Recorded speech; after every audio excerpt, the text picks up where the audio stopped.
Welcome. Breaking news যেটা 2016 SSC সংক্রান্ত যে খবরটি উঠে আসে সেখানে বলা হচ্ছে যে এসএসসি চাকরি মামলায় সুপ্রিম কোর্টের রায় পুনর্বিবেচনার আর্জি জানালো রাজ্য এবং কমিশনের, স্কুল সার্ভিস কমিশনের।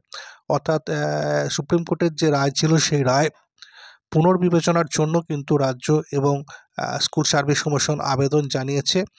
এবং এই সংক্রান্ত আরও যে আপডেটটি উঠে আসছে সেটা মনে করা হচ্ছে আগামী 8ই মে এই যে আর্জি তার শুনানি হতে পারে।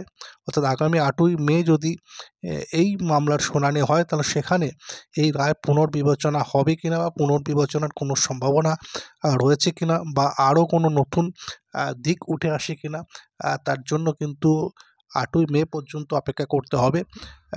আগামী 8ই মে এই পুনর্বিবেচনার যে আর্জি তার হিয়ারিং হতে পারে বলে মনে করা হচ্ছে। এখন দেখা যাক 8ই মে এই শুনানি হয় কিনা এবং হলে কি এই সংক্রান্ত কি আপডেট উঠে আসে এবং যদি এই রায় পুনর্বিবেচনা করা হয় বা পুনর্বিবেচনার জন্য কোনো ইঙ্গিত দেওয়া হয় তাহলে অবশ্যই সেই সংক্রান্ত আপডেট আপনাদের সামনে তুলে ধরার চেষ্টা করব। ধন্যবাদ।